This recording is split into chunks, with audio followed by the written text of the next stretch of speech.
Jonathan o Daniel hablando de casos clínicos, que son interesantes, quizá lo que más se ve. Yo creo que lo mejor para ustedes es de que siempre tengan un resumen a la mano de toda la embriología y no olvidarse de revisar por ahora algo de las aplicaciones, como lo que vamos a hacer ahora. Nunca dejarlo de lado. Al final, a la larga, por más de que esto que vamos a hablar digamos, no le tomamos mucha atención, es lo que más les va a servir en realidad. Vamos a hablar de las cardiopatías. Antes de hablar de las cardiopatías, vamos a hablar de algunas cardiopatías súper conocidas. Dextrocardia. Porque están asociados a alguna enfermedad congénita o a múltiples enfermedades congénitas. Por ejemplo, una de ellas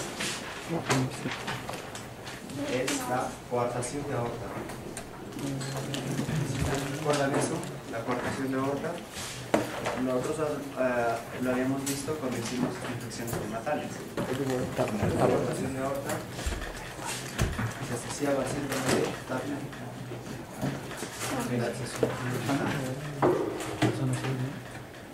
Otra asociación muy frecuente es la estenosis pulmonar, digamos, al fenotipo Turner masculino.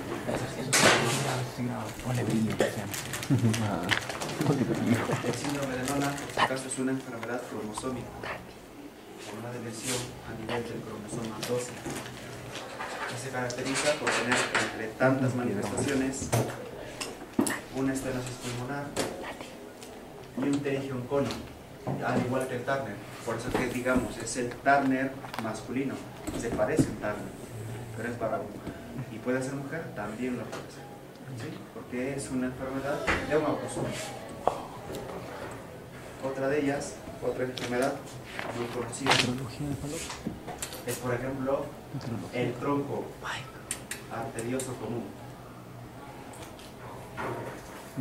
o el truncus arterioso. El truncus arterioso está asociado al síndrome de George. Si ustedes recuerdan, el síndrome de George es una alteración por una anomalía en el desarrollo de la tercera y cuarta bolsa, ¿verdad? Se caracteriza por tener muchas cosas, ¿no? Entre hipoparatiroidismo, entre también atrofia o no formación del timo, por lo tanto inmunodeficiencia celular, hipocalcemia por hipoparatiroidismo, tetania al nacimiento, por anomalía mandibulares y por truncus arterioso. No es ductus arterioso, por si acaso. El ductus arterioso, esto es diferente. El ductus arterioso persistente está asociado a la alveola congénita. No olvidarse que la alveola congénita también está asociado a la estenosis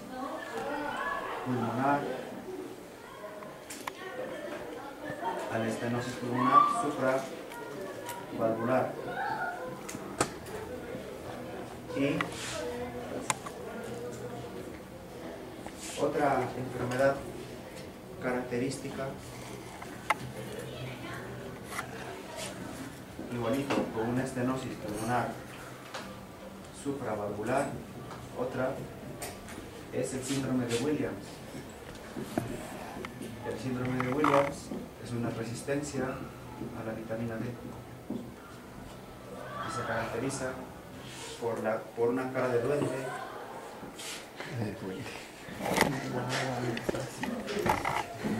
por una enfermedad valvular, estenosis pulmonar y por resistencia a la vitamina D. Quizá esos son los más frecuentes, las anomalías más características que podemos descartar. Otra olvidada es el síndrome de Down.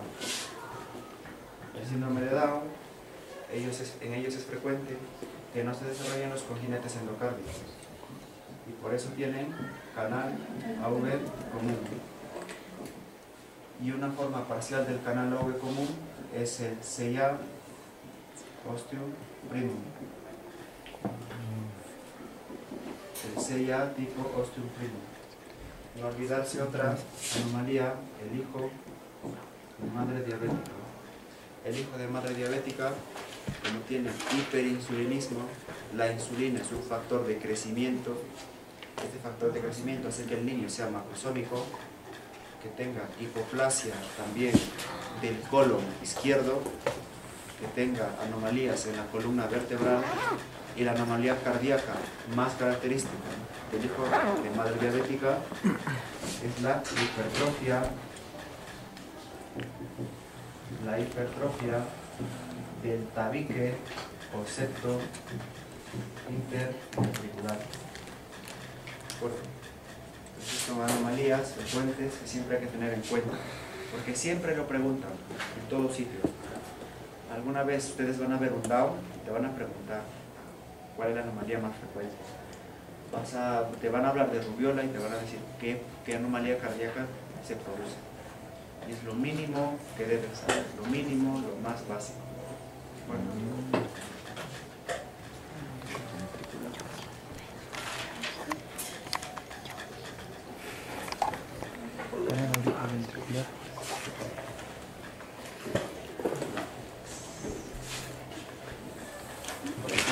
Las cardiopatías congénitas son de dos tipos.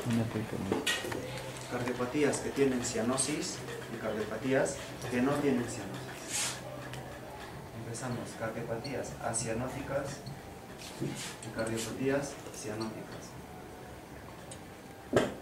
Las cardiopatías acianóticas significan que no hay sangre desaturada en el territorio, en la circulación izquierda.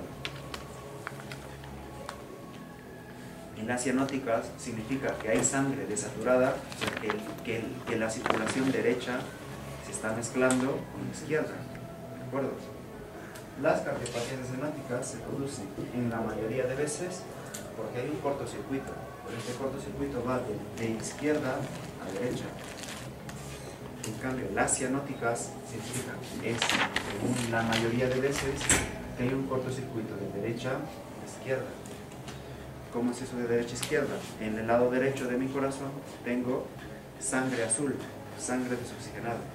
Si esa sangre se mete a mi lado izquierdo, va a aparecer una hemoglobina desaturada. Y esta hemoglobina desaturada se manifiesta como una coloración violácea de todo el cuerpo y eso se llama, ese signo se llama cianosis.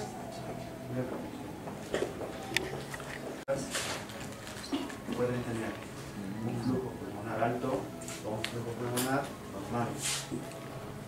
Vamos a ver la diferencia. Una cardiopatía acianótica con flujo pulmonar normal o bajo y con flujo pulmonar alto. Una cardiopatía que es acianótica, no tiene cianosis y tiene un flujo pulmonar normal o bajo y además tiene hipertrofia ventricular derecha, que es por ejemplo la estenosis pulmonar. La estenosis pulmonar congénita. Si hay una estenosis pulmonar congénita, miren, para que tengan la idea del cada corazón,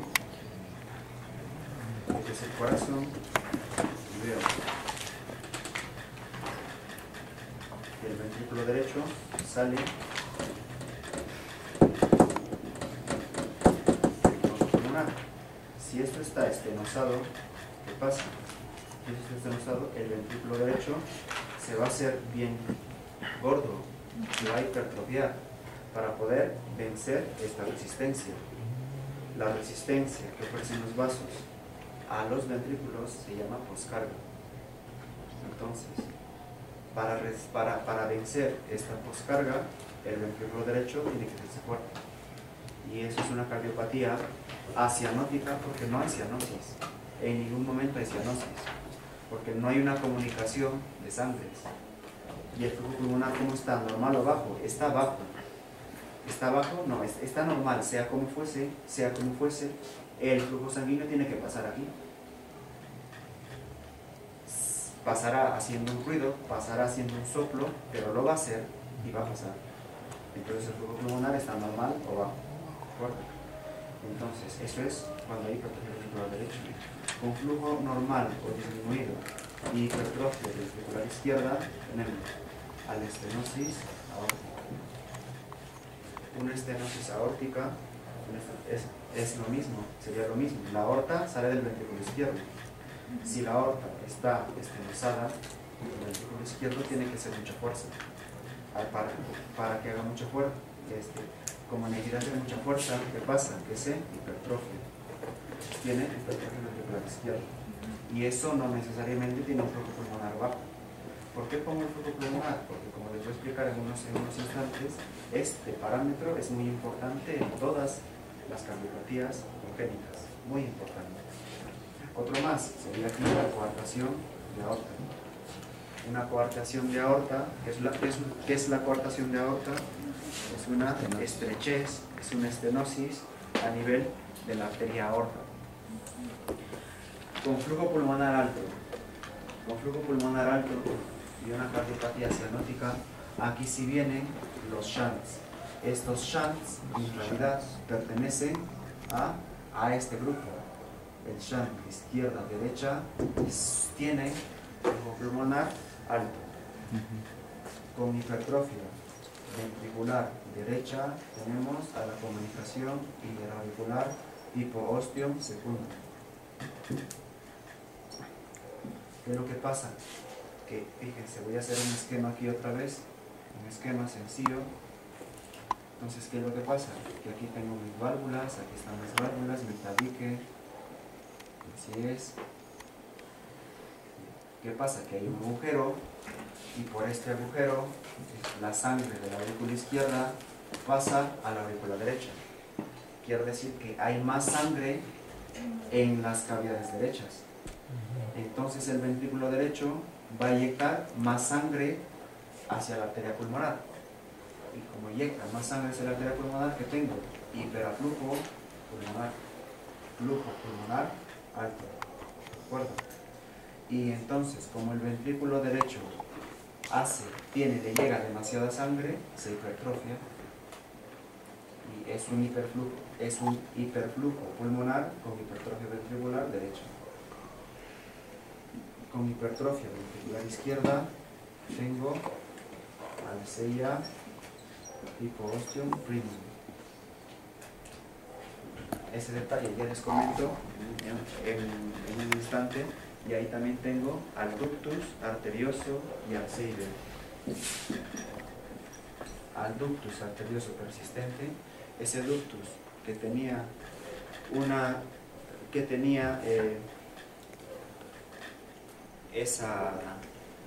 ¿cómo era el ductus? Llega la sangre por la vena cava inferior, la aurícula derecha, de la aurícula derecha el flujo turbulento pasa directamente a la aurícula izquierda, pero un pequeño flujo se va al ventrículo derecho.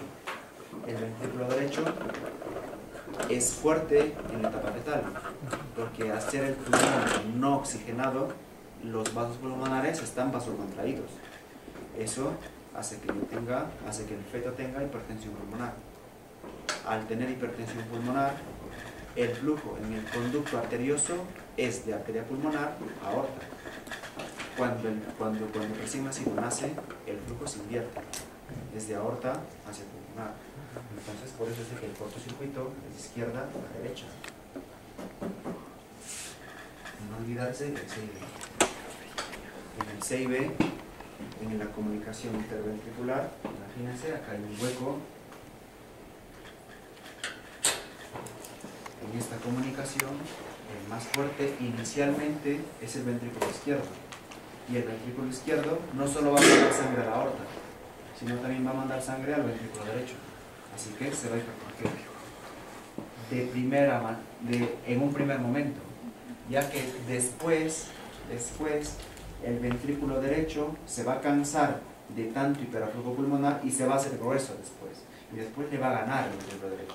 Pero al menos inicialmente una cardiopatía cianótica el cortocircuito de izquierda a derecha con hiperaflujo pulmonar y que tenga hipertrofia ventricular izquierda, pues tenemos AVCI. Chicos, las cardiopatías son un poquito complicadas, así que tienen que tomar su tiempo para poder entenderlas. ¿Dónde están las cianóticas? Las cardiopatías cianóticas también. Estas, si hay cianosis, sí tienen cortocircuito de derecha a izquierda. Y también son con flujo pulmonar normal o bajo y flujo pulmonar alto. Con flujo pulmonar normal o bajo tenemos aquí con hipertrofia ventricular derecha y hipertrofia ventricular izquierda. Una cardiopatía en que el flujo pulmonar sea bajo y que tenga además hipertrofia ventricular derecha es característica de la tetralogía de Fallot. Para hacer una introducción, la tetralogía de Fallot consta de 4 componentes. Consta de una estenosis subpulmonar, consta de un acabalgamiento anterior de la aorta, o sea, sobre el CIB, también tiene CIB y también tiene hipertrofia ventricular derecha.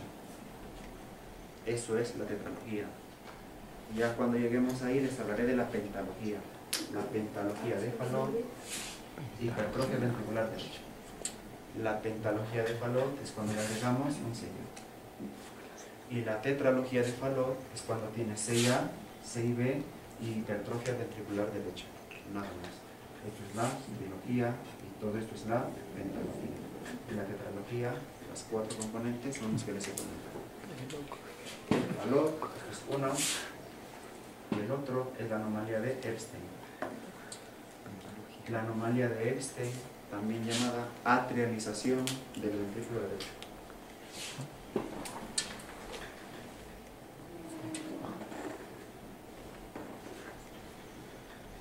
Una cardiopatía congénita, cianótica, con hipoaflujo pulmonar y además que tenga hipertrofia ventricular izquierda. Es el ventrículo único,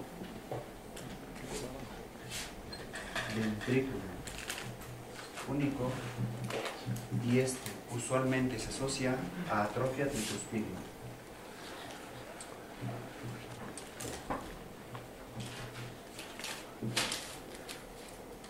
¿Qué pasa aquí?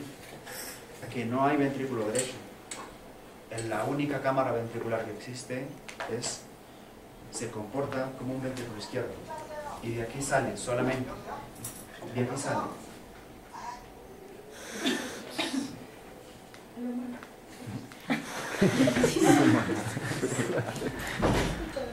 Ay, por favor.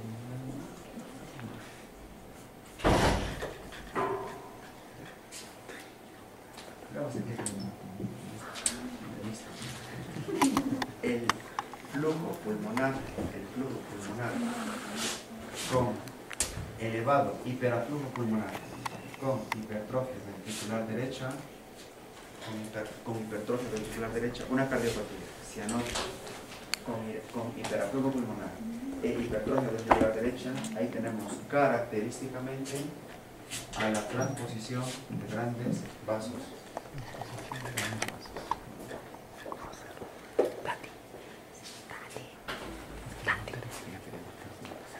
Tenemos a la transposición de grandes vasos.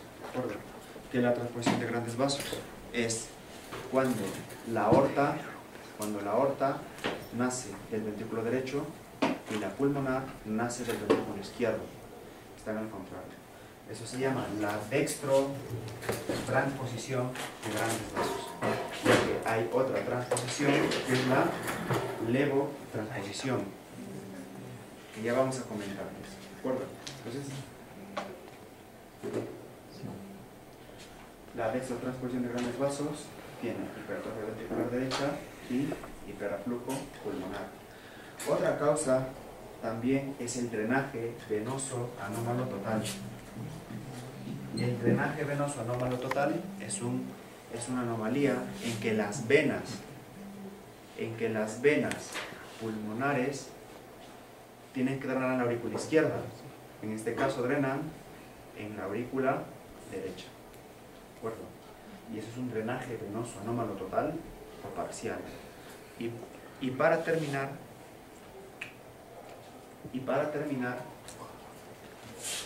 tenemos aquí con hiperaflujo pulmonar e hipertrofia ventricular izquierda, tenemos al ventrículo derecho de doble salida y al truncus arterioso o tronco arterioso. Al truncus arterioso. ¿Qué es el truncus arterioso? El truncus arterioso es una aorta con una pulmonar unida, fusionada. ¿De acuerdo? Solamente hay un vaso. Voy a hacer el esquema aquí.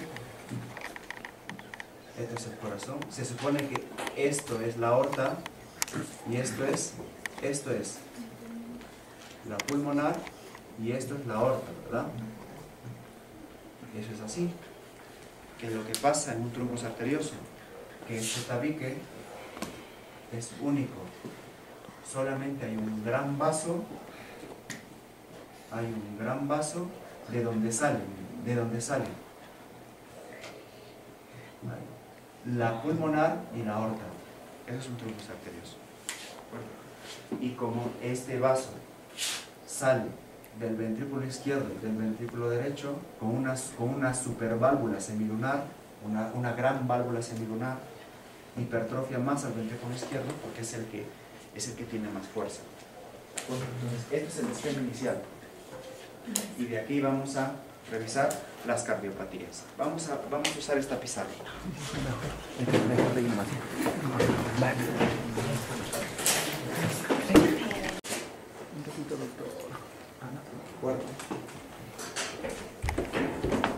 Pero hay una cosa, que como la destrotransfusión de grandes vasos se mueren durante el primer año de vida, esto solamente es más frecuente, es la primera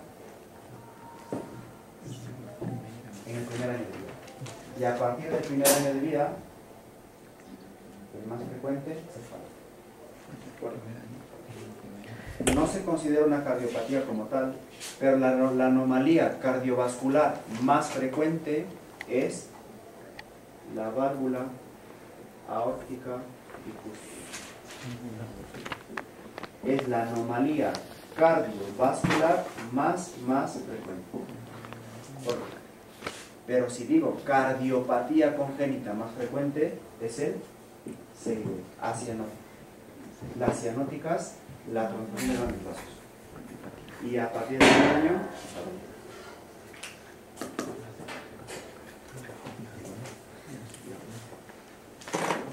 vamos a ver el SEIA.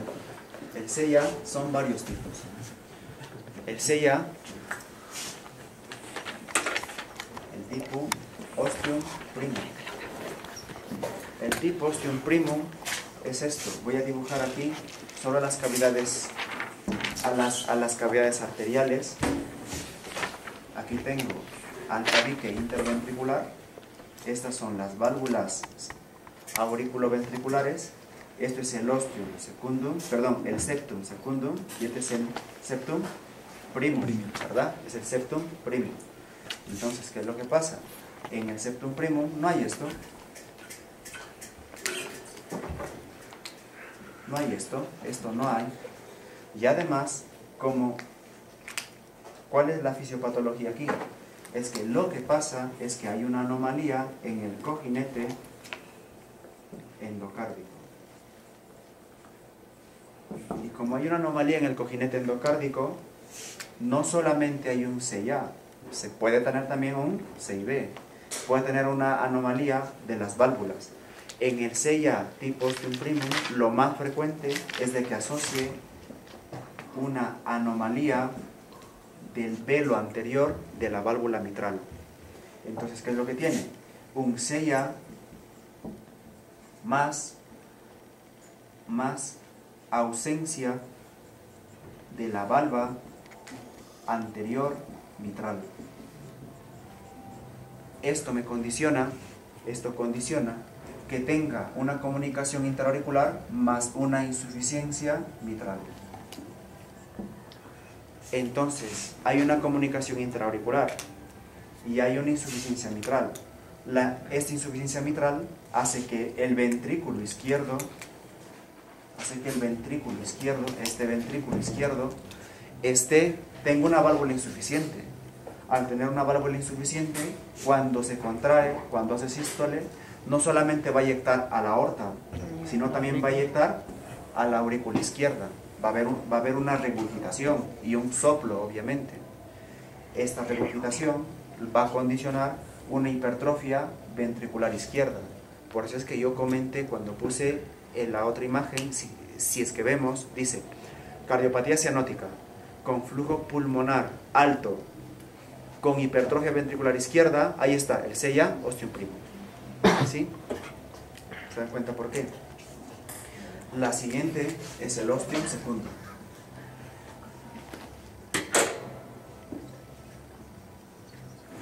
Una cardiopatía ostium secundum tiene esta característica.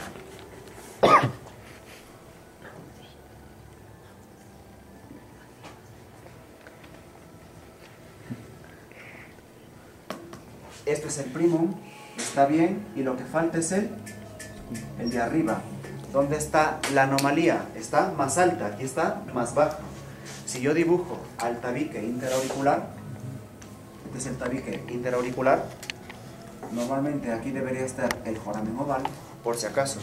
El foramen oval permeable no es una cardiopatía congénita. El foramen oval permeable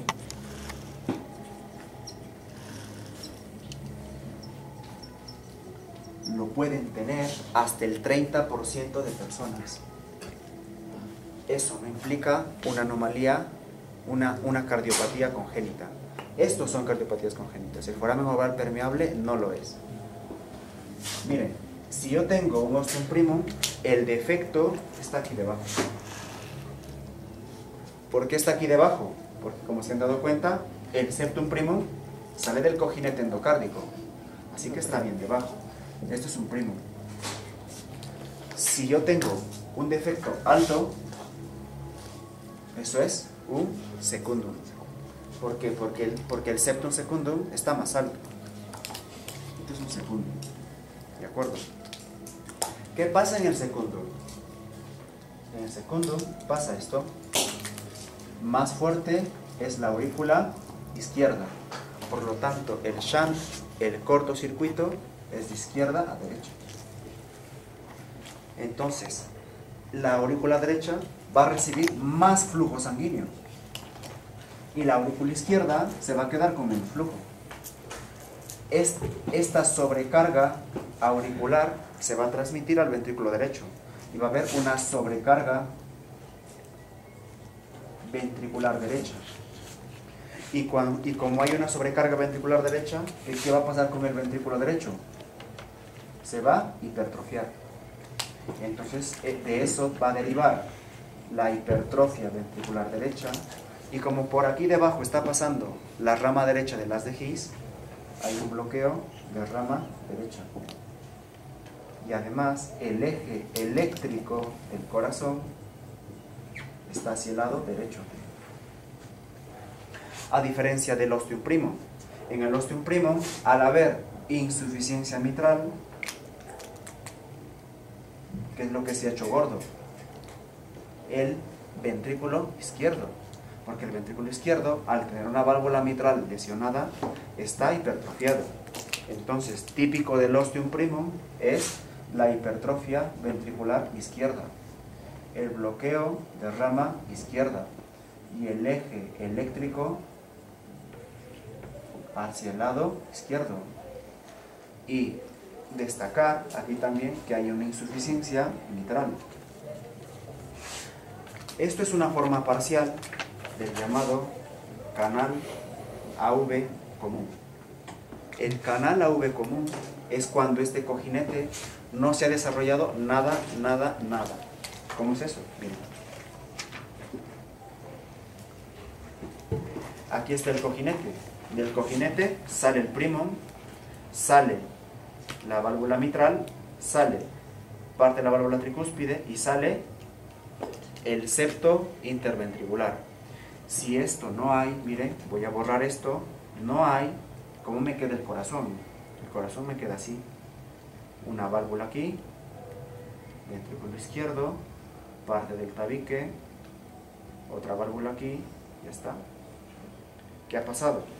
Este es el septum secundum. ¿Qué ha pasado? Que hay una gran válvula aurículo-ventricular. Una gran válvula aurículo-ventricular.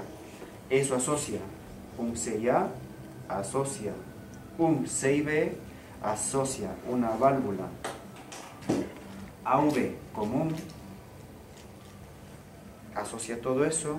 ¿Y qué más asocia? Asocia un cortocircuito de derecha a izquierda. Si se han enterado, si me están siguiendo la corriente, se han dado cuenta que aquí los cortocircuitos son de izquierda a derecha, porque el izquierdo siempre es más fuerte después del nacimiento. En cambio aquí, cuando hay un canal AV común, se produce esta particularidad, que es de derecha a izquierda, pero es leve. ¿De acuerdo? ¿En quién se da esto? En el Down. Una forma parcial del canal AV común es el ostium primum. Entonces, esto es el ostium secundum. El ostium secundum, a la larga, si se han dado cuenta, esto va a regurgitar también a las cavidades derechas. Y entonces, a la larga, el ventrículo derecho también se va a hipertrofiar aquí. Pero lo primero es hipertrofia ventricular izquierda. ¿Qué más? Lo que pasa es que el ventrículo derecho se va a sobrecargar. Se va a sobrecargar y va a mandar más flujo hacia la arteria pulmonar. Y eso es flujo pulmonar alto. Este flujo pulmonar alto va a golpear a las arterias pulmonares. Esto es una arteria pulmonar normal. Cuando el flujo pulmonar alto le golpea, ¿qué va a pasar con esta arteria? Se va a dilatar, va a estar dilatada, porque hay mucho flujo pulmonar, hay mucho volumen sanguíneo en el lecho pulmonar. Esto no le gusta a la arteria pulmonar, y como mecanismo de defensa, lo que hace es contraerse, se va a contraer, y entonces esto va a derivar en esto.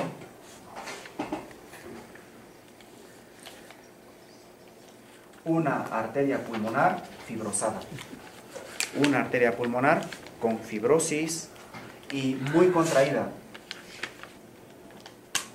Y esta arteria pulmonar contraída, cuando nuestras arterias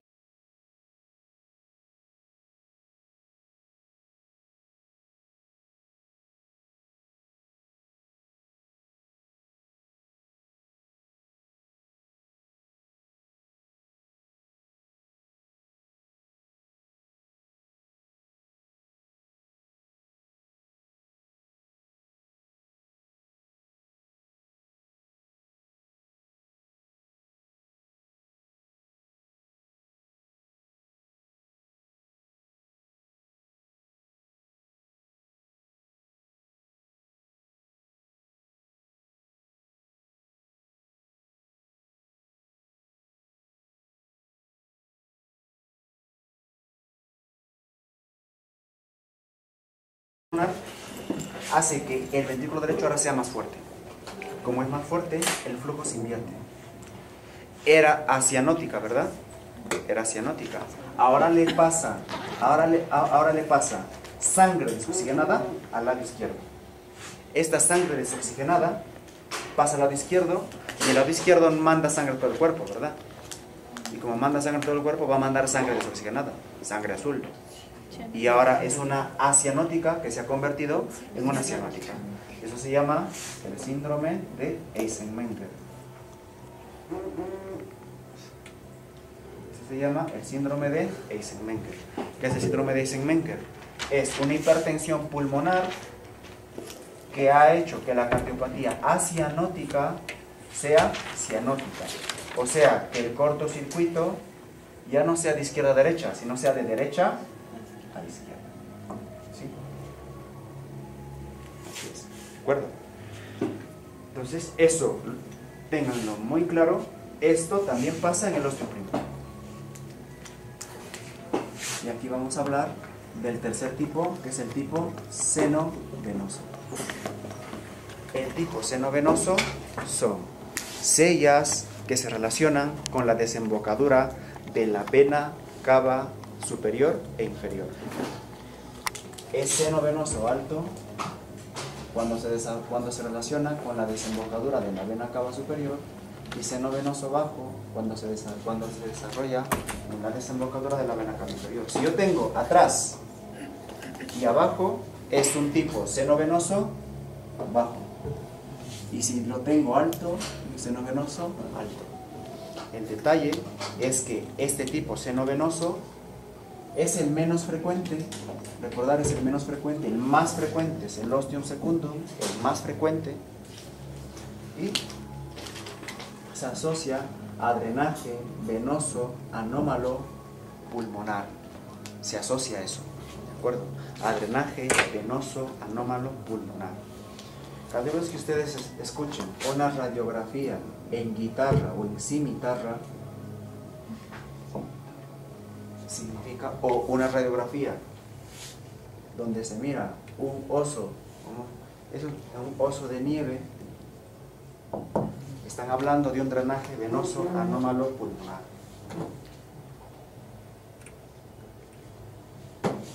Ya, ¿me entendieron esa parte, verdad? Entonces, tipo seno venoso está atrás, tipo seno venoso atrás. En un cuarto tipo se ubican otros. Los otros son el tipo seno coronario,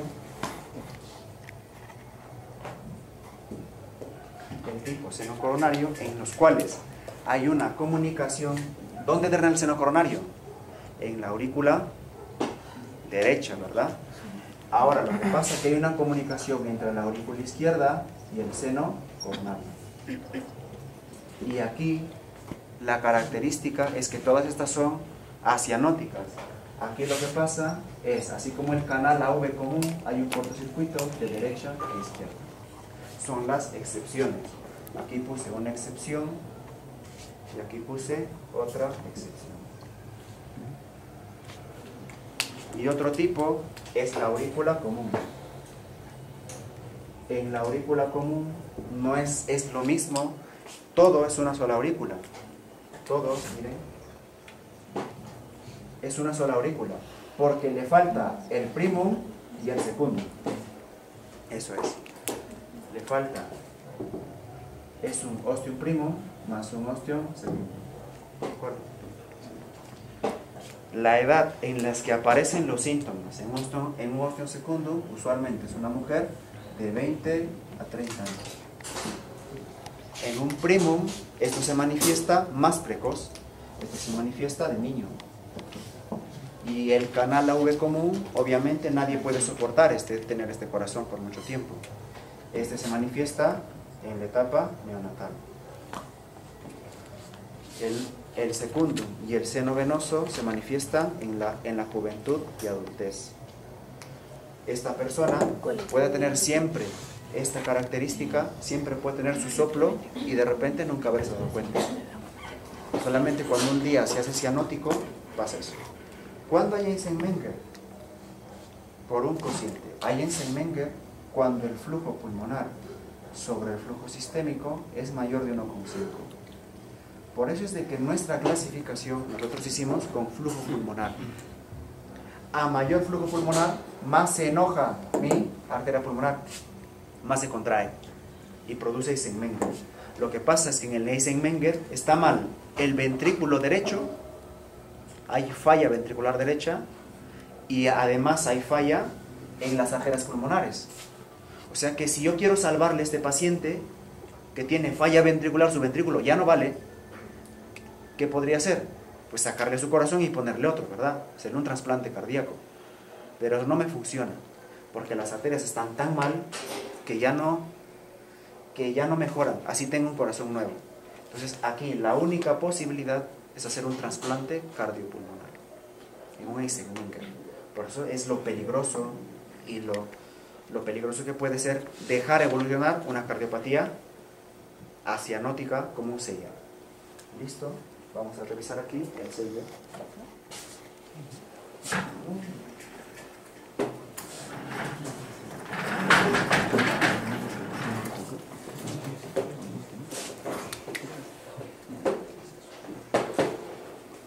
comunicación interventricular, para entender la comunicación interventricular, lo que voy a hacer es voy a abrir el corazón. Miren, voy a abrir el corazón, este es el ventrículo derecho, esto es el tabique, y aquí veo a la arteria pulmonar, y aquí está la tricúspide. Esto es la aurícula derecha, el ventrículo derecho, esto es la válvula pulmonar, este es el infundíbulo, este es el septo interventricular o tabique interventricular. El septo interventricular tiene 4 porciones.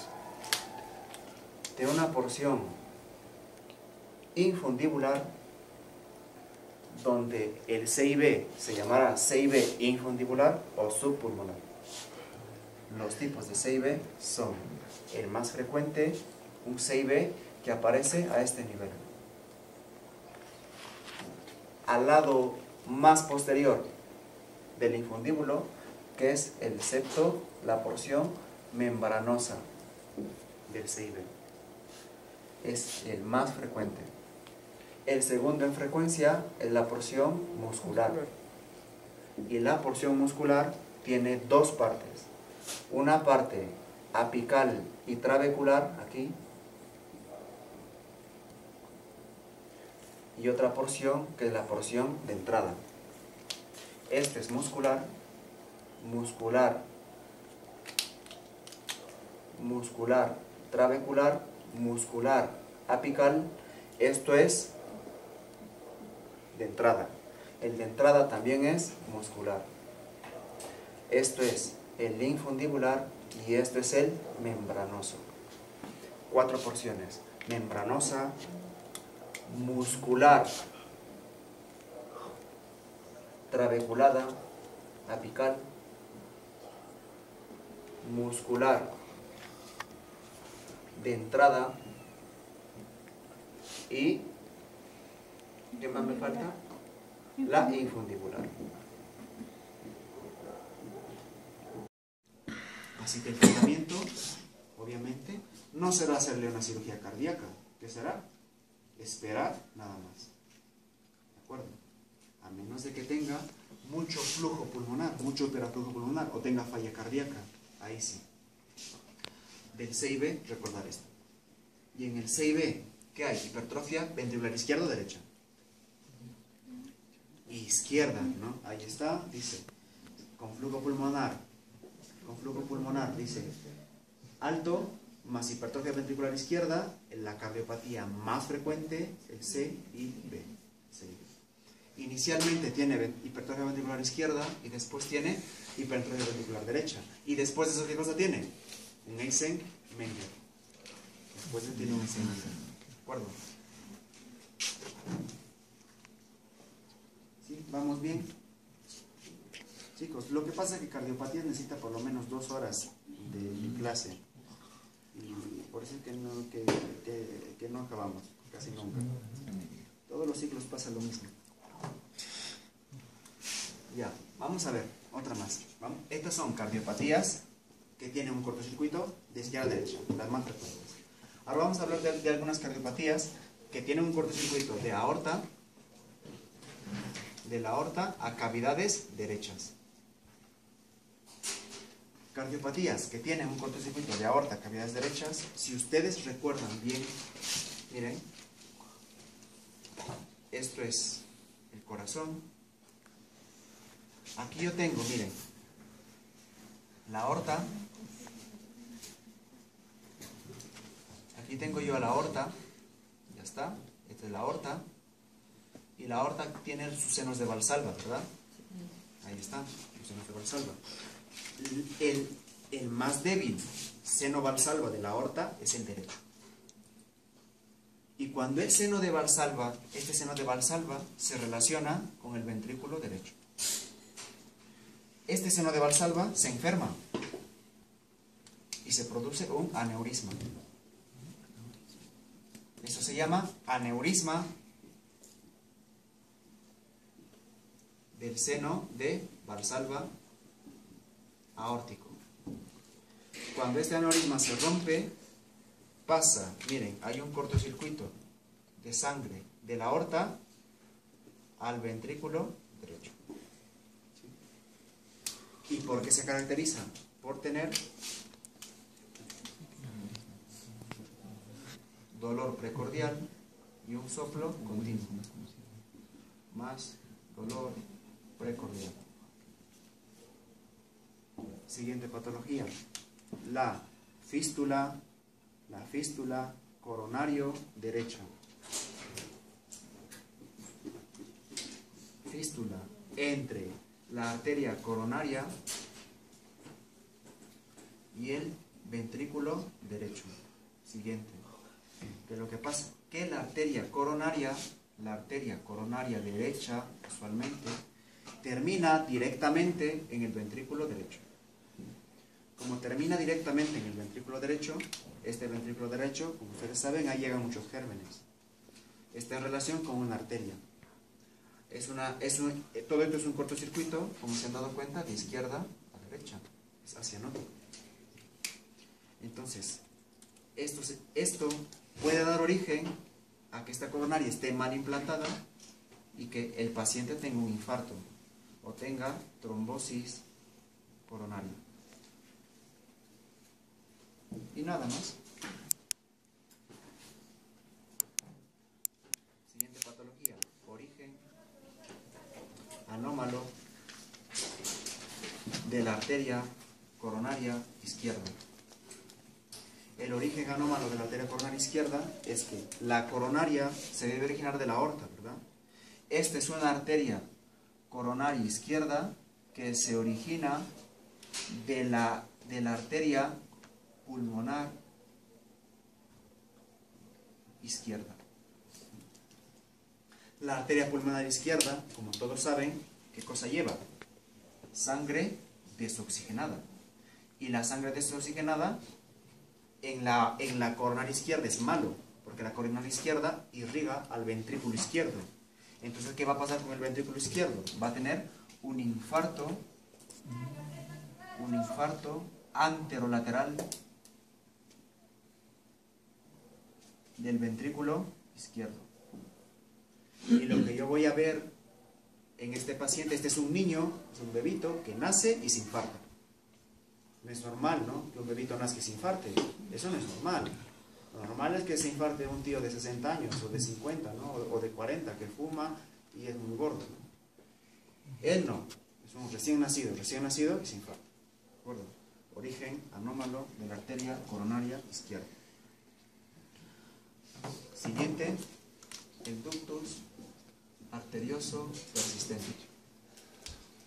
En el ductus arterioso persistente también hay una comunicación entre la aorta y el flujo derecho.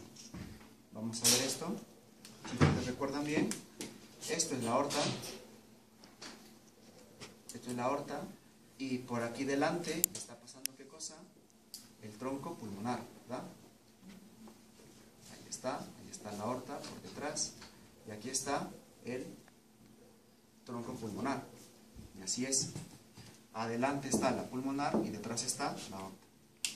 Entonces, como ustedes entienden, en la etapa fetal, el ventrículo derecho es más fuerte.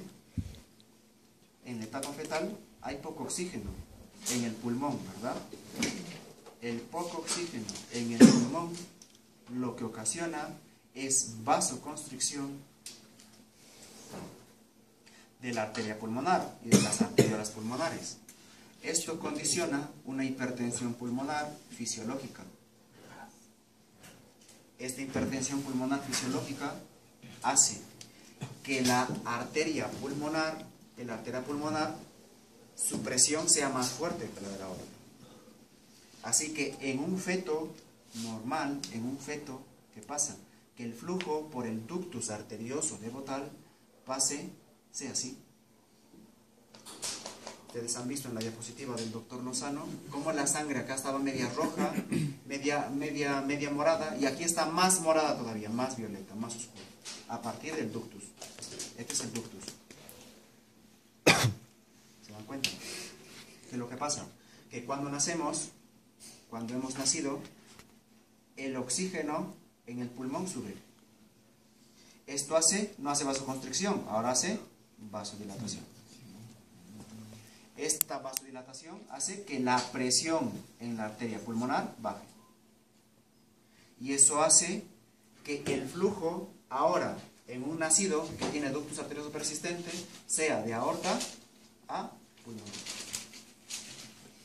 Esto es un ductus arterioso persistente. Hace que el flujo sea de la aorta a la pulmonar.